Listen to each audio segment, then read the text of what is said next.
പ്രിയപ്പെട്ട സുഹൃത്തുക്കളെ, എൻ്റെ ഒരു 2.5 പതിറ്റാണ്ട് കാലം നീണ്ടു നിന്ന പൊതുജീവിതത്തിൽ എനിക്ക് ഏറ്റവും കൂടുതൽ അഭിമാനം തോന്നുന്ന ഒരു ദിവസമാണിന്ന് എന്നാണ് എനിക്ക് ആദ്യമായി സൂചിപ്പിക്കാനുള്ളത്. കഴിഞ്ഞ 10-25 വർഷക്കാലത്തിനിടയിൽ ഞാൻ നടത്തിയ പോരാട്ടത്തിൽ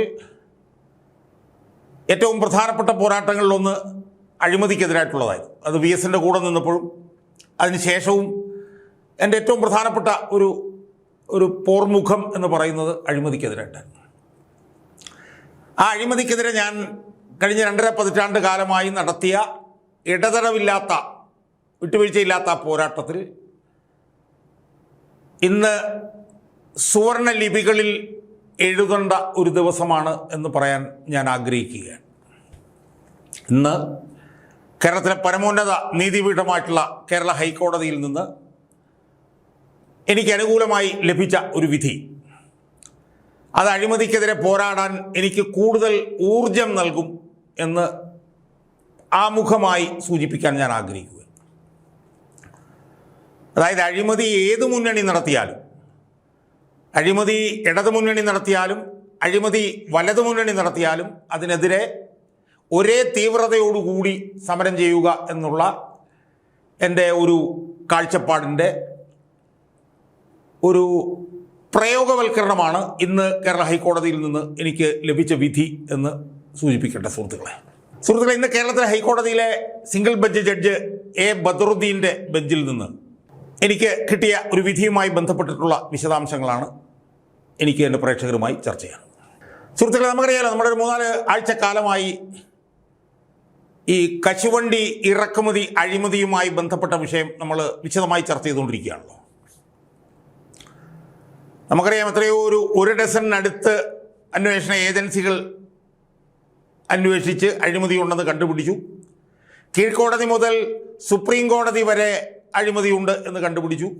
എന്നാൽ ആ അഴിമതി കേസിലെ പ്രതികൾക്ക്, അല്ലെങ്കിൽ ആ അഴിമതി കേസിലെ പ്രതികളെ ഇടതും വലതും ഇടതും ചേർന്ന് നിരന്തരം സംരക്ഷിച്ചു കൊണ്ടിരിക്കുന്ന വളരെ വിചിത്രമായൊരു കാഴ്ച നമ്മൾ കേരളത്തിലെ പൊതുമണ്ഡലത്തിൽ അല്ലെങ്കിൽ രാഷ്ട്രീയത്തിൽ നമ്മൾ കണ്ടുകൊണ്ടിരിക്കുകയാണ്.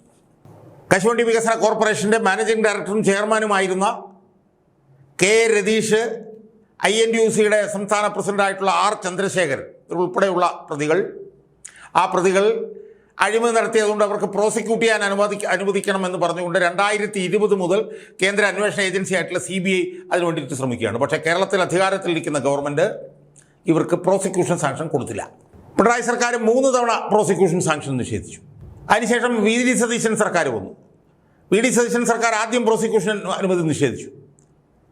അവസാനം പ്രോസിക്യൂഷൻ അനുമതി കൊടുക്കാമെന്നും പറഞ്ഞ് ഇറക്കിയ ഉത്തരവുമായി ബന്ധപ്പെട്ടുണ്ടായിട്ടുള്ള വിവാദങ്ങൾ നമ്മൾ വിശദമായിട്ട് ചർച്ച ചെയ്തതാണ്. പ്രോസിക്യൂഷൻ അനുമതി കൊടുക്കാൻ വേണ്ടിയിട്ട് ഇറക്കിയ ആ ഉത്തരവിൽ കോടതിക്കെതിരായിട്ടുള്ള വലിയ പരാമർശങ്ങളുണ്ടായി. കോടതിയെ അപകീർത്തിപ്പെടുന്ന നിലയിലുള്ള പരാമർശങ്ങൾ ആ സർക്കാർ ഉത്തരവിലുണ്ടായി. എന്ന് മാത്രമല്ല, ആ സർക്കാർ ഉത്തരവ് എത്രയും പെട്ടെന്ന് തന്നെ പ്രതിയുടെ കൈവശമെത്തി. പ്രതി അതിൻ്റെ വിശദാംശങ്ങൾ പത്രസമ്മേളനത്തിൽ പറഞ്ഞു. അതുമായി ബന്ധപ്പെട്ടുണ്ടായിട്ടുള്ള കാര്യങ്ങൾ, കോടതി അതിനകത്തെടുത്ത ശക്തമായിട്ടുള്ള നിലപാട്, കോടതിയലക്ഷ്യ നടപടികൾ, അതൊക്കെ നമ്മൾ കണ്ടു. അവസാനം പിന്നെ സർക്കാരിന് സമസ്താപരാധം പറഞ്ഞുകൊണ്ട് ആ ഉത്തരവ് പിന്നീട് പുനർക്രമീകരിച്ച് നൽകേണ്ടി വന്നു. ആ കോടതിയലക്ഷ്യ കേസ് ഇപ്പോഴും ക്ലോസ് ചെയ്യപ്പെട്ടിട്ടില്ല. അത് നമ്മളിങ്ങനെ കണ്ടുകൊണ്ടിരിക്കുകയാണ്. സുഹൃത്തുക്കളെ, അതിൻ്റെ വിശദാംശങ്ങളിലേക്ക് ഞാൻ കൂടുതൽ പോകുന്നില്ല. എന്തായാലും ആ കേസിൽ VD സതീശൻ്റെ നേതൃത്വത്തിലുള്ള, VD സതീശൻ എന്ന് പറഞ്ഞ മുഖ്യമന്ത്രിയുടെ നേതൃത്വത്തിലുള്ള കേരള മന്ത്രിസഭ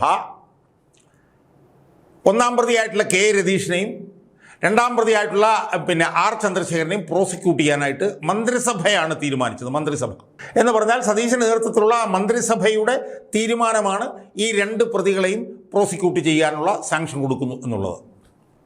അത് കൊടുത്തിട്ട് 2-3 ആഴ്ചയായി. നിയമം എന്താണെന്ന് ചോദിച്ചു കഴിഞ്ഞാൽ, ഇങ്ങനെ പ്രോസിക്യൂട്ട് ചെയ്യാനായിട്ട് ആർക്കെങ്കിലും സാങ്ഷൻ കൊടുത്തു കഴിഞ്ഞാൽ അവർ സർക്കാരുമായി ബന്ധപ്പെട്ടിട്ടുള്ള ഏതെങ്കിലും തസ്തികകളിൽ ഇരിക്കുകയാണെങ്കിൽ ഉടനടി തന്നെ അവരെ ആ സ്ഥാനത്ത് നിന്ന് പറഞ്ഞു വിടണം. അതാണ് നിയമം. കാരണം പ്രോസിക്യൂഷൻ സാങ്ഷൻ കൊടുത്തിരിക്കുകയാണല്ലോ. എന്നാൽ ഇവിടെ ഉണ്ടായ ഒരു വളരെ വിചിത്രമായിട്ടുള്ളൊരു സംഭവം എന്താ, സർക്കാർ, VD സതീശൻ സർക്കാർ പ്രോസിക്യൂഷൻ സാങ്ഷൻ കൊടുത്ത്, അതായത് K. രതീഷിനെ R. ചന്ദ്രശേഖരനെയും പ്രോസിക്യൂട്ട് ചെയ്യാൻ സാങ്ഷൻ കൊടുത്ത് ഏതാണ്ട് 2-3 ആഴ്ച കഴിഞ്ഞിട്ടും ആ പ്രോസിക്യൂഷൻ സാങ്ഷൻ കൊടുത്ത മുഖ്യമന്ത്രിയായിട്ടുള്ള വി ഡി സതീശൻ്റെ കീഴിലുള്ള 2 സുപ്രധാനപ്പെട്ട വകുപ്പുകളിൽ ഈ കെ രതീഷ് എന്ന് പറയുന്ന ഈ കശുവണ്ടി അഴിമതി കേസിലെ 1-ാം പ്രതി തുടരുന്നു എന്നുള്ളൊരു വിചിത്രമായിട്ടുള്ളൊരു സാഹചര്യം ഉണ്ടായത്. ഈ കെ രതീഷ് എന്ന് പറഞ്ഞു കഴിഞ്ഞാൽ കൊടി അഴിമതിക്കാരനാണ് അയാൾ. ഇടത് വന്നാലും വലത് വന്നാലും ഇടത് വന്നാലും അയാൾക്ക് ഇരിക്കുന്ന സ്ഥാനങ്ങളിലേക്ക് യാതൊരു മാറ്റവുമില്ല. പിണറായി സർക്കാരിൻ്റെ കാലത്ത് കുത്തനെ കൂട്ടിയ ശമ്പളത്തിൽ അയാൾ ജോലി ചെയ്യുമായിരുന്നു അവിടെ. ഇപ്പം എന്താ സംഭവിച്ചത്? ഇപ്പം അയാൾ പ്രോസിക്യൂട്ട് ചെയ്യാനായിട്ട് വി ഡി സതീശൻ സർക്കാർ അനുവാദം കൊടുത്തിട്ടും മുഖ്യമന്ത്രി വി ഡി സതീശൻ ചെയർമാനായിട്ടുള്ള ഖാദി ഗ്രാമ വ്യവസായ ബോർഡിൻ്റെ സെക്രട്ടറി ആയിട്ട് അയാൾ ഇപ്പോഴും തുടരുകയാണ് സുഹൃത്തുക്കളെ. അതായത് വി ഡി സതീശൻ, അതായത് രതീഷിന് പ്രോസിക്യൂഷൻ സാങ്ഷൻ കൊടുത്തതാണ് വി ഡി സതീശൻ. ആ വി ഡി സതീശൻ്റെ കീഴിൽ ഖാദി ബോർഡിൻ്റെ സെക്രട്ടറി ആയിട്ട് ഇയാൾ തുടരുകയാണ്. യഥാർത്ഥത്തിൽ ഖാദി ബോർഡിലെ ഇപ്പോഴത്തെ ഒരു സർവ്വസൈന്യാധിപൻ ഈ കെ രതീഷാണ്. കാരണം ഖാദി ബോർഡിന് വൈസ് ചെയർമാൻ ഉണ്ട്, അത് പി ജയരാജനായിരുന്നു. അധികാരം മാറിയപ്പോൾ അയാൾ രാജിവെച്ച് പോയി. അപ്പോൾ ഫലത്തിൽ ഖാദി ബോർഡ് ഇപ്പോൾ ഭരിച്ചുകൊണ്ടിരിക്കുന്നത് കെ രതീഷാണ്. കാരണം മുഖ്യമന്ത്രി ദൈനംദിന കാര്യങ്ങൾ ഇടപെടാറില്ലല്ലോ. പക്ഷെ അയാൾ ഇപ്പോഴും തുടരുകയാണ്, ഒരു മാറ്റവുമില്ലാതെ. അതുപോലെ തന്നെ റൂട്രോണിക്സ് പറഞ്ഞ വേറൊരു സ്ഥാപനം, അതിൻ്റെയും ചെയർമാൻ വി ഡി സതീശനാണ്. അതിൻ്റെയും മാനേജിംഗ് ഡയറക്ടറായിട്ട് ഇയാൾ ഇപ്പോഴും തുടരുകയാണ്. അതുപോലെ തന്നെ ഖാദി ക്ഷേമനിധി ബോർഡ് എന്ന് പറഞ്ഞ വെൽഫെയർ ബോർഡ് എന്ന് പറഞ്ഞാൽ അതിൻ്റെ ചീഫ് എക്സിക്യൂട്ടീവ് ഓഫീസറായിട്ട് അയാൾ തുടരുകയാണ്. അപ്പോൾ ഫലത്തിൽ വി ഡി സതീശൻ സർക്കാർ അഴിമതി കേസിൽ 100 കോടി രൂപയുടെ അഴിമതി കേസിൽ പ്രോസിക്യൂട്ട് ചെയ്യാൻ അനുവാദം നൽകിയ കൊടിയ അഴിമതിക്കാരനായിട്ടുള്ളൊരു ഉദ്യോഗസ്ഥൻ സർക്കാർ പ്രോസിക്യൂഷൻ സാങ്ഷൻ നൽകി 3-4 ആഴ്ച കഴിഞ്ഞിട്ടും മുഖ്യമന്ത്രി വി ഡി സതീശൻ്റെ കീഴിൽ 2 പ്രധാനപ്പെട്ട തസ്തികകളിൽ തുടരുന്നു എന്നുള്ള വിവരം സത്യം പറഞ്ഞാൽ ഏതാനും ദിവസങ്ങൾക്ക് മുമ്പ് ഞെട്ടലോടുകൂടിയാണ് ഞാൻ മനസ്സിലാക്കി. ഞെട്ടലോടുകൂടി. എന്തായാലും അത് അനുവദിക്കാൻ കഴിയില്ല എന്നുള്ള എൻ്റെ തീരുമാനത്തിൻ്റെ അടിസ്ഥാനത്തിൽ ഞാൻ ഇയാളെ നീക്കണം എന്നുള്ള ആവശ്യം ഉന്നയിച്ചുകൊണ്ട് ഹൈക്കോടതിയെ സമീപിക്കാൻ തീരുമാനിച്ചു. ഞാൻ എൻ്റെ അഭിഭാഷകനായിട്ടുള്ള അഡ്വക്കേറ്റ് വി സേതുനാഥ് ആയിട്ട് സംസാരിച്ചു. ഹർജി തയ്യാറാക്കി. ആ ഹർജി ഇന്ന് ഹൈക്കോടതിയിലെ സിംഗിൾ ബെഞ്ച് ജഡ്ജായിട്ടുള്ള ജസ്റ്റിസ് എ ബദറുദ്ദീൻ്റെ ബെഞ്ചിൽ ആ കേസ് വാദത്തിന് വന്നു. വളരെ ശക്തമായിട്ടുള്ള വാദമുഖം ഉയർത്തി എൻ്റെ അഭിഭാഷകൻ. ഞാൻ ഈ പറഞ്ഞ വാദങ്ങളെല്ലാം അദ്ദേഹത്തിൻ്റെ വാദത്തിനിടയിൽ ഉന്നയിച്ചു. അദ്ദേഹം പറഞ്ഞു, ചെറിയൊരു അഴിമതി കേസിൽപ്പെട്ടാൽ പോലും 4-5 തവണ റെയ്ഡും കാര്യങ്ങളൊക്കെ നടത്തും വിജിലൻസ്. ഇവിടെ വിജിലൻസ് അടങ്ങിയിട്ടില്ല. ഇതൊരു പ്രൈവറ്റ് കംപ്ലൈൻറ്റ് എന്നുള്ള നിലയിൽ അങ്ങ് പോവുകയാണ്. എങ്ങനെയാണ് ഇത് സംഭവിക്കുന്നത് എന്നുള്ള നിലയിൽ അതിശക്തമായിട്ടുള്ള വാദം എൻ്റെ അഭിഭാഷകനായിട്ടുള്ള വി സേതുനാഥ് കേരള ഹൈക്കോടതിയിൽ ഉന്നയിച്ചു. അതിനെ തുടർന്ന് ജസ്റ്റിസ് ബദറുദ്ദീൻ ശക്തമായിട്ടുള്ള പരാമർശങ്ങളാണ് നടത്തിയത്. അദ്ദേഹം ചോദിച്ചത്, എന്താണ് ഈ നടക്കുന്നത്? ഇത്രയും വലിയൊരു അഴിമതിക്കാരനെ എങ്ങനെയാണ് സർക്കാരിന് ഇത്ര വലിയ ഉന്നതമായിട്ടുള്ള സ്ഥാനങ്ങളിൽ ഇരുത്താൻ കഴിയുന്നത്?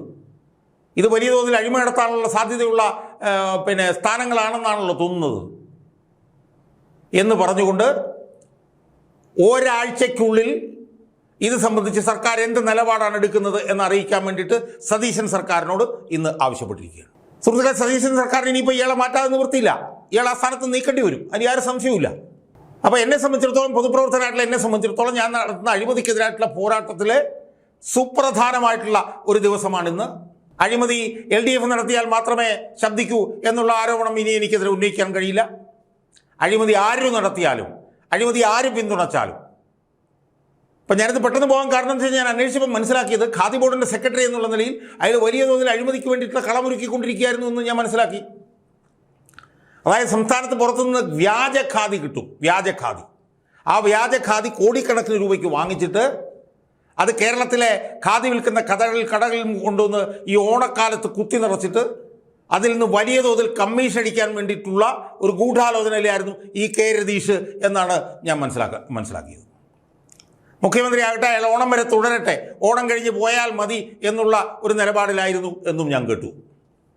എന്ന് മാത്രമല്ല, 1-ലധികം മന്ത്രിമാർ ഇയാളുമായിട്ട് വേദി പങ്കിടുകയാണ്. സുഹൃത്തുക്കളെ, ഞാൻ ആ മന്ത്രിമാരുടെ ഒന്നും പേരുകൾ പറയുന്നില്ല. 2-3 മന്ത്രിമാരെങ്കിലും ഇയാളുമായിട്ട് വേദി പങ്കിടുകയാണ്. ഉളുപ്പില്ലേ ഈ മന്ത്രിമാർക്ക് എന്നാണ് എനിക്ക് ചോദിക്കാറുള്ളത്. കാരണം ഇവർ തന്നെയല്ലേ പ്രോസിക്യൂഷൻ സാങ്ഷൻ കൊടുത്തത് ഇയാൾക്ക്. ഇവർ തന്നെയല്ലേ അഴിമതിയുമായി ബന്ധപ്പെട്ട് ഇയാളെ പ്രോസിക്യൂട്ട് ചെയ്യണം സാങ്ഷൻ കൊടുത്തത്. എന്നിട്ട് അവർ തന്നെ പോയി ഈ കൊടി അഴിമതിക്കാരനുമായിട്ട് വേദി പങ്കിടുകയാണ് സുഹൃത്തുക്കളെ. അപ്പോൾ അതുകൊണ്ട് ഞാൻ കൂടുതൽ ദീർഘിപ്പിക്കുന്നില്ല. എനിക്ക് കേരള ഹൈക്കോടതിയോട് നന്ദിയുണ്ട്. കാരണം അഴിമതിക്കെതിരെ ഞാൻ നടത്തുന്ന പോരാട്ടത്തിന് എല്ലാ പിന്തുണയും കേരള ഹൈക്കോടതി എന്ന് പറയുന്ന കേരളത്തിലെ പരമോന്നത നീതിപീഠം നൽകുന്നതിൽ എനിക്ക് ഹൈക്കോടതിയോട് നന്ദിയുണ്ട് എന്നാണ് എനിക്ക് സൂചിപ്പിക്കാനുള്ളത്. എന്തായാലും ഞാൻ ഈ നടത്തിക്കൊണ്ടിരിക്കുന്ന പോരാട്ടം, അത് ഇടതിനെതിരായാലും വലതിനെതിരായിട്ടായാലും അഴിമതിക്കെതിരെ ഞാൻ നടത്തുന്ന പോരാട്ടം ഇനിയും അഭംഗുരം തുടരും. വിട്ടുവീഴ്ചയില്ലാതെ ഈ പറഞ്ഞ പോലെ അചഞ്ചലമായി എൻ്റെ അഴിമതിക്കെതിരായിട്ടുള്ള പോരാട്ടം ഒരു പൊതുപ്രവർത്തകൻ എന്നുള്ള നിലയിൽ ഞാൻ ഇനിയും തുടരും എന്ന് മാത്രമേ എനിക്ക് ഈ അവസരത്തിൽ എനിക്ക് എൻ്റെ പ്രേക്ഷകരോട് പറയാനുള്ളൂ.